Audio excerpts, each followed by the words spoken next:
Good morning, everyone. May I ask everyone to open their cam? May I ask Miss Ashley to lead us a short prayer? Our Father, who art in heaven, hallowed be thy name. Thy kingdom come, thy will be done on earth as it is in heaven. Give us this day our daily bread, and forgive us our trespasses, as we forgive those who trespass against us. And lead us not into temptation, but deliver us from evil. Amen. Thank you, Miss Ashley. So, before we start to our main topic, I will ask Miss Secretary to check the attendance. So, before we start to our main discussion, I will first introduce myself. I am your teacher, Kimberly Joy B. Asuncion. You can call me Ma'am Kim. So, I will first present first our classroom rules. First is be prepared every class meeting, be on time, and listen attentively. So, before we start our discussion, let's have a game first. This game called Arrange Me. So this game is Arrange Me. All all you need to do is form the letters that have been given to you with pictures and identify later which country it belongs to, and later I call randomly to share their answer. The first is one. May I call Ashley May? What do you think is the answer? Ma'am, batik po. Okay, tignan natin kung tama ang iyong answer. Okay, very good. It's batik. Thank you, Miss Ashley. So next is this one. Mr. John Rick, what do you think is the answer? I think the answer is wayang kulit, ma'am. Okay. Check. Okay, very good. It's wayang kulit. The third one is anyone who can answer it? Ma'am, ako, ma'am. Okay, Mr. John Rick. Based on the picture, ma'am, I think that is ikat technique. Okay, let's go. Wow, it's ikat technique. Okay, let's proceed. Okay, anyone from the class who can answer this one? Miss Ashley. Uneven twin po, ma'am. Okay, let's check. Wow, your answer is correct. An even twill. Okay, this one. Anyone from the class who can answer this jumble letter? Anyone from the class? Mr. John Rick. Ma'am, the answer is loy katong. Okay, let's check. Sige po, ma'am. Yan, very good. Loy Kratong. So, the last one. Ma'am, ako na po, ma'am. Yes, Mr. John Rick. What is your answer? Ang base po sa picture na nakikita ko, ma'am, that is the famous Thai silks of Thailand. Okay. Thank you for your answer. Let's check. Yes, your answer is correct. Thai silk. Okay. Did you enjoy the activity class? Yes po, ma'am. Yan, that's good to hear. So, based on your answer to our activity, what do you think will be our lesson for today? Anyone from the class who can guess what is our topic for today? Yes, Mr. John Rick.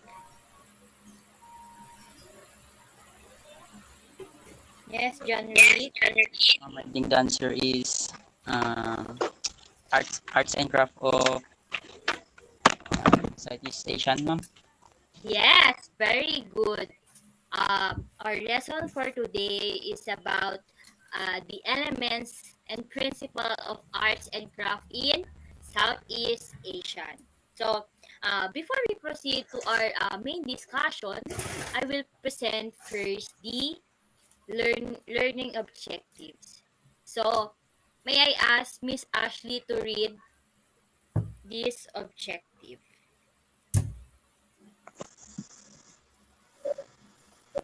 A. Identify the different art and craft of Southeast Asia countries. B. Differentiate the various art forms such as Thai silk, weaving, Cambodian ikat technique, and Indonesian's batik. C. Show a creativity through drawing of the arts and craft of various countries of Southeast Asia. Okay, thank you, Miss Ashley. So, we are going to start in Indonesia. Mr. Janri, can you please read what is in the Indonesia? Ma'am, Yes. in Yes. Indonesia experienced a long story with each period distinctive arts, from prehistoric cave paintings to contemporary arts of modern Indonesians. The most common fabric in some Southeast Asian countries is the batik, which is the third to be derived from the words ambatik, that can be translated into a cloth with little dots. Yes, thank you, Mr. Janrik. It say here na batik is derived from the word ambatik that can be translated into a cloth with the title dots. So let's explore the arts in the Indonesia. First is, ito na yung sinasabi nating batik. So, batik is an Indonesian technique of wax resist dyeing applied to the whole cloth.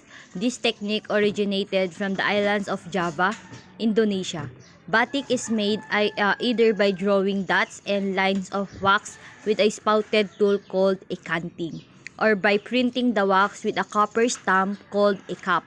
Traditional colors from Central Javanese batik were made from natural ingredients and consisted primarily of beige, blue, brown, and black. Sinasabi dito, ang traditional colors na usually nakikita sa batik is the beige, of course, the blue, brown, and black. So I have here example of the batik.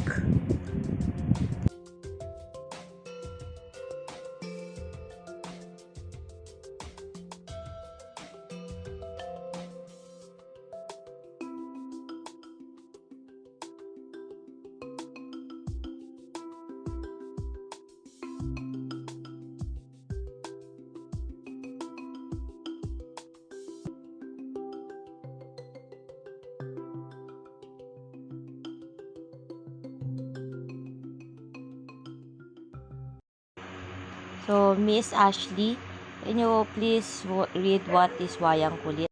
Wayang Kulit is a shadow puppetry is known in Indonesia. Wayang Kulit is a traditional form of puppet shadow play performed in the Indo-Malayan archipelago. It is derived from a Javanese Hindu-Buddhist tradition in which the crafted leather puppets depict epic stories of the gods in the shadow play. Yes. So it says here na um, in their shadow puppetry have a back story. So may meaning siya, hindi basta play lang, ganun na may meaning ang mga ginagawa nila dun sa shadow puppetry.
So that is one of the example of wayang kulit.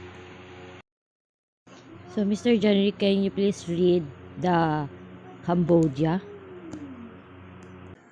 Silk weaving in Cambodia dates to as early as the late 13th century, where women only wave cotton from kapok, a tropical tree, since none of the local produced silk. In recent years, people from Siam have come to live in Cambodia weaving. Weaving has two main types, the ikat technique and uneven quill. So, ikat technique quite complex. It produces pattern fabric which is diverse and vary by region. To create patterns, wave tie-dye portions of weft yarn before weaving begins. So, I have here a video example of ikat technique.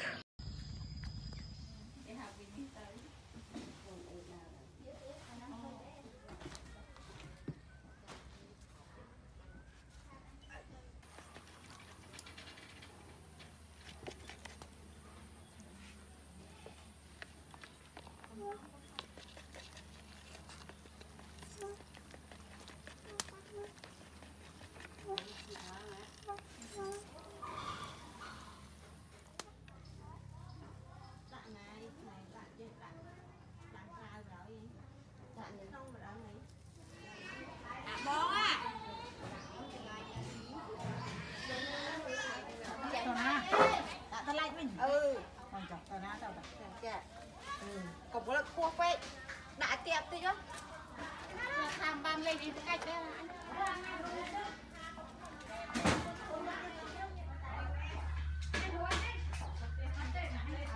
thôi.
So, an uneven quill, it yields single or two color fabrics which are produced by weaving three threads so that the color of one thread dominates on one side of the fabric while the two others determine the color on the reverse side.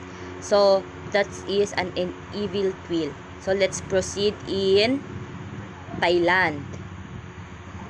In Thailand, sky lanterns are traditionally made from oiled rice paper on a bamboo frame. The general design is a thin paper shell about 3 cm to a couple of meters across with an opening at the bottom. The source of hot air may be small candle or fuel composed of a waxy flammable materials. The Thai name is Khom Loi.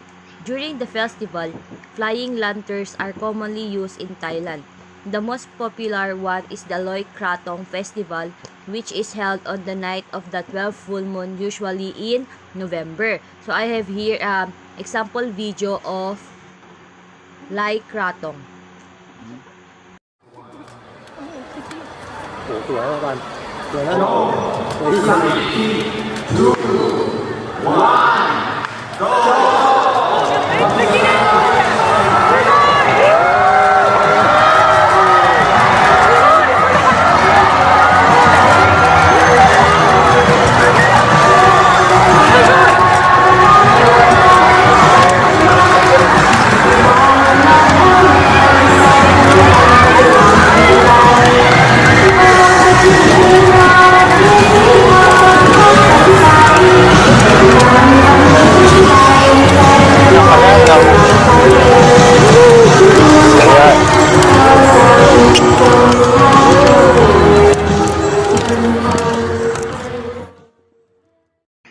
Miss Ashley, please read the Thai silk in Thailand. Thai silk is produced from the cocoons of Thai silkworms. Thailand silkworm farmers cultivate both types of the domesticated silkworms that produce commercial silk, Samay ricini, commonly known as the airy silkworm, which produce matte airy silk, and the Bombyx mori, producers of the better known glossy mulberry silk. So thank you, Miss Ashley. So I have here an example of Thai silkworms of Thailand.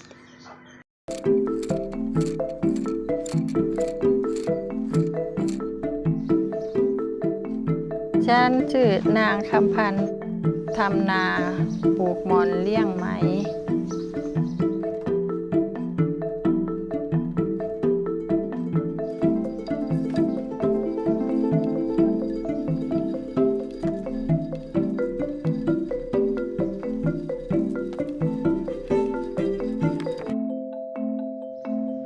เลี้ยงไหมรุ่นยายพาทำมาใหญ่ก็เลี้ยงมาน้ำยายก็จำยายผ้าเลี้ยงถึงปัจจุบันนี้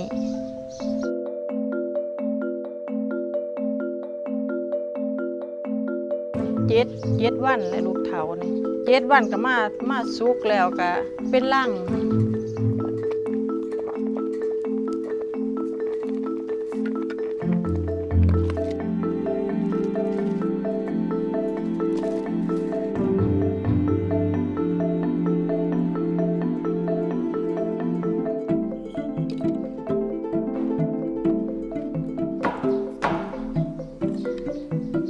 ทำแบบยายเห็ดก็มาเลงมาเป็นสินแล้วก็มาย้อมแล้วก็ไปท่อกระจิบออกมาเป็นพื้นแบบนี้ล่ะ